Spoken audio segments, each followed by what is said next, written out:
Hello everyone, hope you guys are doing great. Let's start with EPS calculation. हमने समझा था कि what is the difference between basic EPS and diluted EPS.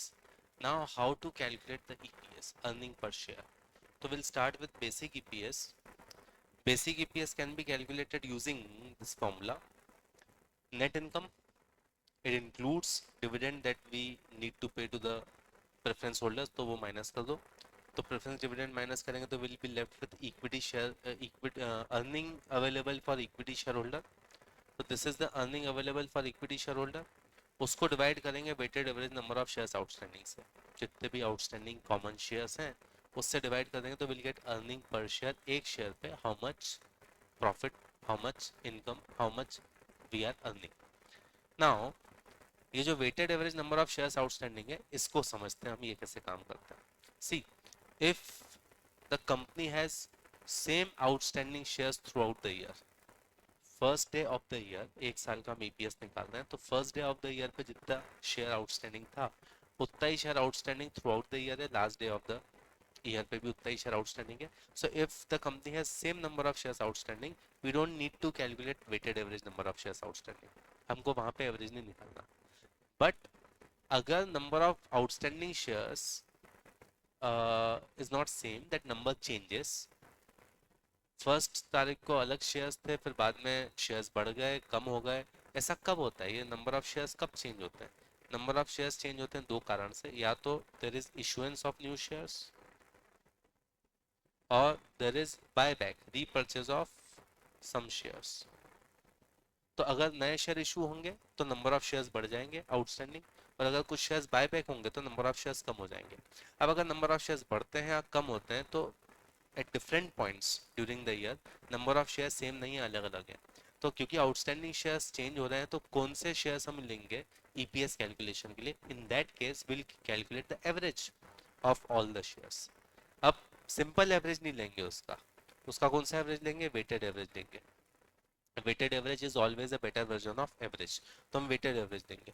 अब जब हम weighted average calculate करते हैं, नेक्स्ट कंसेप्ट, जब हम वेटेड एवरेज कैलकुलेट करते हैं तो हम कौन से वेट्स लेते हैं?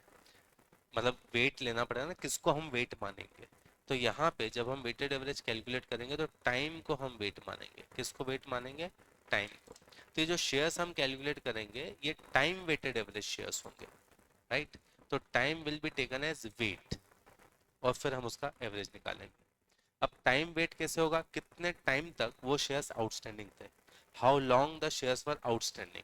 तो उतना टाइम ले लेंगे और फिर एवरेज निकालेंगे. चलो ठीक है, देखते हैं. देख, there is an example. So a data is given. Let's say there is a hypothetical company PR Limited, और इस PR Limited का हमको निकालना है weighted average number of shares outstanding. तो we have got this question. First of जनवरी को outstanding shares थे 100,000. फर्स्ट अप्रैल को कंपनी इशूड 20,000 शेयर्स. तो 20,000 शेयर इशू किया तो आउटस्टैंडिंग शेयर्स हो गए 120,000. फिर फर्स्ट जून को कंपनी रीपर्चेस्ड 30,000 शेयर्स, तो आउटस्टैंडिंग शेयर्स हो गए 90,000. And then again company issued 50,000 shares, तो आउटस्टैंडिंग शेयर्स हो गए 140,000. अब इसका निकालना है हमको weighted average number of shares outstanding. तो there are two different methods of doing it, calculating this. तो एक है मेथड वन. इसमें हम outstanding shares, weighted average number of outstanding shares कैसे निकालेंगे? ये जो 100,000 शेयर्स है ये कितने समय तक आउटस्टैंडिंग थे? पूरे 12 महीने. तो will take this 100,000 shares for entire 12 months. तो these 100,000 shares will be accounted for entire year. तो यहाँ पे हम लिखेंगे 100,000 into 12/12. जो न्यूमरेटर में 12 है वो बताता है कितने टाइम तक वो आउटस्टैंडिंग थे, और डिनोमिनेटर में जो 12 है वो बताता है टोटल कितने महीने हैं साल में, तो 12 months. तो ये फ्रैक्शन बता रहा है what fraction of entire year the shares for outstanding. तो ये 100,000 shares for outstanding for entire year.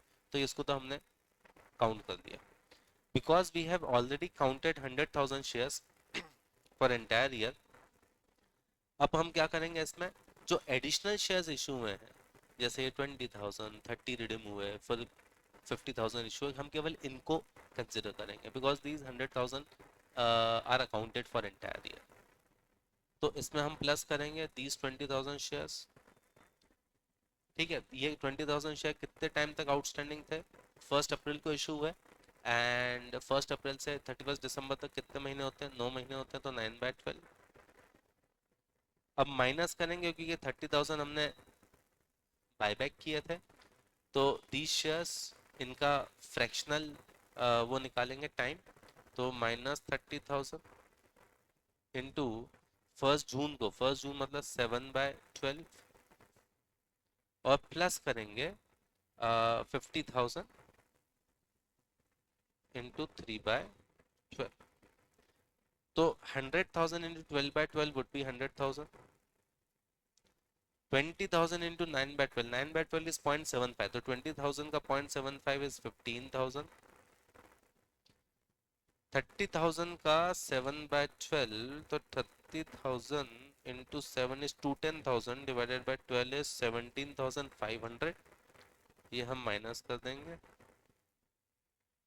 और 50,000 का 3/12, 3/12 इज 0.25, तो 50,000 का 0.25, 50 का आधा 25, 25 का आधा 12,500। ये सॉरी माइनस होगा, माय बैड। ठीक है, इसको ऐड करेंगे तो 100,000 प्लस 15,000 माइनस 17,500 प्लस 500, तो 110,000 हो जाएगा ये। ठीक है, तो ये हमारा weighted average number of shares outstanding होगा।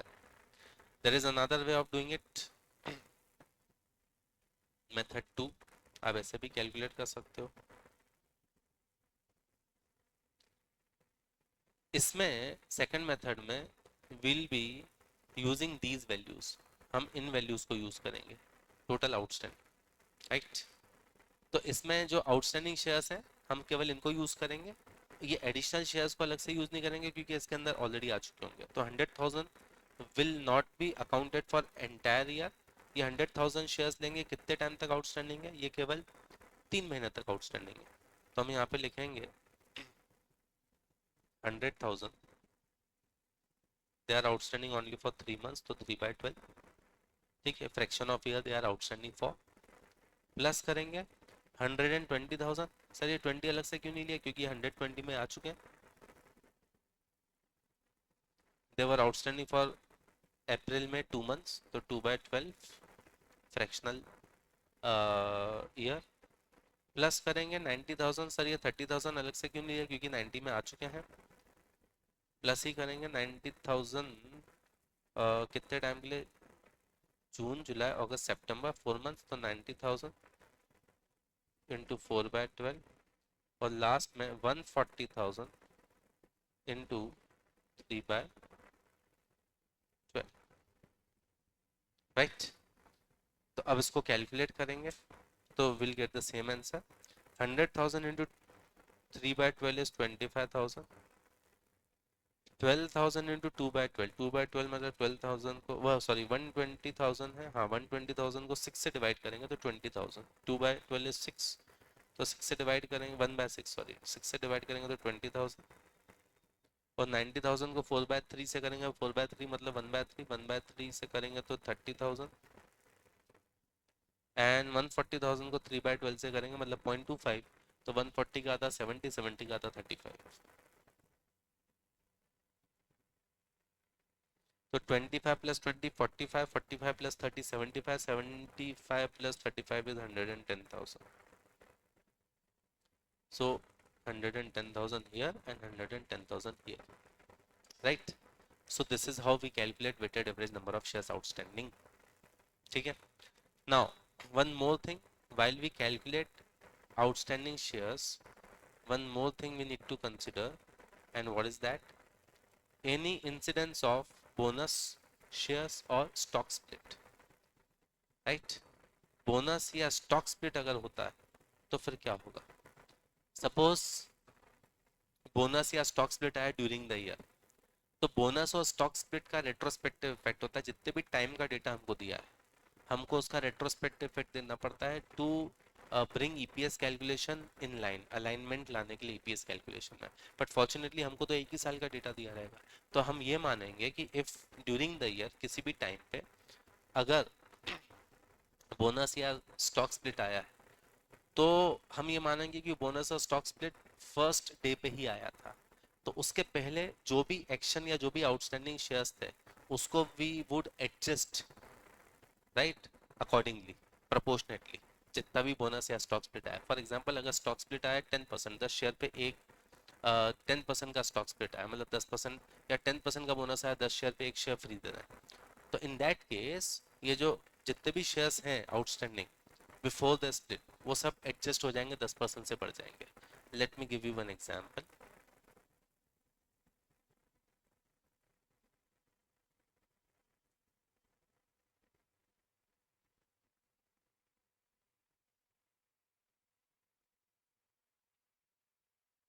देखें, हम ये मानते हैं कि company issued bonus in the ratio of 1:1 on 1st of May, अप्रैल और जून के बीच में। On 1st May a bonus of 1:1 was given। तो यहाँ पे somewhere here in between 1st May, तो 1:1 का बोनस दिया। नाउ ये जो शेयर्स हैं 1:1 मतलब for each share their is a bonus of 1 share, तो नंबर ऑफ शेयर डबल हो गए। तो जो 20,000 शेयर्स हैं ये डबल हो जाएंगे, जो 100,000 शेयर्स हैं ये डबल हो जाएंगे। रिमेंबर, बोनस या स्टॉक स्प्लिट के पहले वाले शेयर्स को एडजस्ट करना है, बाद वाले शेयर्स को एडजस्ट नहीं करना, राइट। तो ये 30,000 and 50,000 will not be adjusted, there is no need. कैसे एडजस्ट करेंगे? अब बोनस ने क्या किया, 1:1 का बोनस है तो number of shares just got doubled. तो ये जो 100,000 शेयर्स आउटस्टैंडिंग थे 1 जनवरी को, विल अस्यूम दैट ये नंबर ऑफ शेयर्स 1000 नहीं थे, उस पर बोनस मिला 100,000 का, तो नंबर ऑफ शेयर्स आउटस्टैंडिंग कितने हो जाएंगे, 200,000। Now there is issuance of shares, 20,000 share issue किया, बट ये भी बोनस के पहले किए थे, तो will assume that 20,000 share issue नहीं किए थे, will assume that 40,000 share issue किए थे। तो अगर 40,000 शेयर इशू किए थे 1:1 के बोनस के हिसाब से, तो यहाँ पे आउटस्टैंडिंग शेयर कितने हो जाएंगे, 240,000 हो जाएंगे। 200,000 में 40,000 शेयर आउटस्टैंडिंग शेयर्स हैं आपके नए। अब ये जो परचेज हुए थे 30,000, do they need any adjustment of bonus? No, क्योंकि ये बोनस के बाद हुए थे। तो 30,000 परचेज हुए, बायबैक हुए, तो उसमें से माइनस हो जाएंगे, तो ये बचेगा 210,000। और 50, does it need any, this figure need any adjustment? No. तो 50 री इशू है तो ये 260,000 हो जाएगा, right. So these are the outstanding shares. अब इसमें भी वो दोनों मेथड लगा सकते हैं, one method in which we are going to use only these values, और वन मेथड जिसमें हम ये सारी वैल्यूज को लगाएंगे। तो let's see method one. Method one में these 200,000 shares will be accounted for entire year, तो 200,000 into 12/12 प्लस, नाउ क्योंकि ये 200,000 को पूरे साल भर के लिए आपने काउंट कर लिया, तो केवल एडिशनल शेयर्स को अपन डील करेंगे। तो एडिशनल शेयर्स 20,000 इशू किए थे, but will not take 20,000, will take the adjusted figure 40,000। तो ये हो जाएगा 40,000, और ये 40,000 कितने टाइम तक आउटस्टैंडिंग थे, 9 मंथ्स, 9/12 माइनस, क्योंकि ये बायबैक हुआ, अब ये 30,000 का एडजस्टमेंट नहीं करेंगे, 30,000 ही रहेगा, इंटू 7/12, और ये 50,000 ही रहेगा, into 3/12। So 200,000 into 12/12 is 200,000, 40,000 into 9/12, 9/12 होता है 0.75, तो इसका 0.75 30,000 हो जाएगा। ये तो वही हो जाएगा 17,500 आया था, और ये वही हो जाएगा 12,500 आया था। तो ये हो जाएगा 230,000, माइनस 5,000 कर देंगे तो 225,000, right. This is weighted average number of shares outstanding if there is any bonus। Method 2,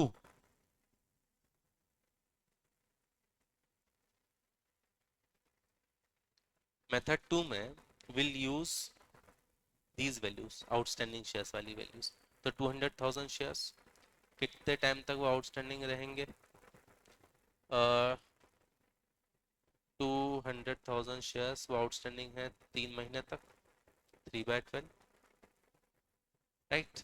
फिर 240,000 कितने टाइम तक आउटस्टैंडिंग थे? 2/12 प्लस 210,000 कितने टाइम तक आउटस्टैंडिंग थे? जून जुलाई अगस्त सितंबर, 4 मंथ्स, और plus 260,000 outstanding for 3 months, 3/12, right. So 200,000 into 3/12 मतलब 0.25, तो हो जाएगा 50,000 प्लस 240,000 इंटू 2/12, तो 240,000 into 2, 480,000 divided by 12, 40,000 plus 210,000 divide by 3 कर देते हैं, 70,000 हो जाएगा, प्लस 260,000 इंटू 0.25, तो उसका आधा हो जाएगा 130, उसका आधा हो जाएगा 65, तो 50 plus 40 90, 90 plus 70, 90 plus 70 160, 160 plus 65, 160 plus 65 is 225,000. So this is how you calculate, right? So remember, a lot of students make this mistake. They uh, forget what which number of shares to adjust. तो जब भी bonus या stock split आए उसके पहले वाले shares को adjust करना, उसके बाद वाले शेयर्स को एडजस्ट नहीं करना. Two different methods, right. In our next video we'll learn how to calculate diluted EPS and what are different methods of calculating that diluted EPS, right? Till then, thank you so much. Tata, bye bye.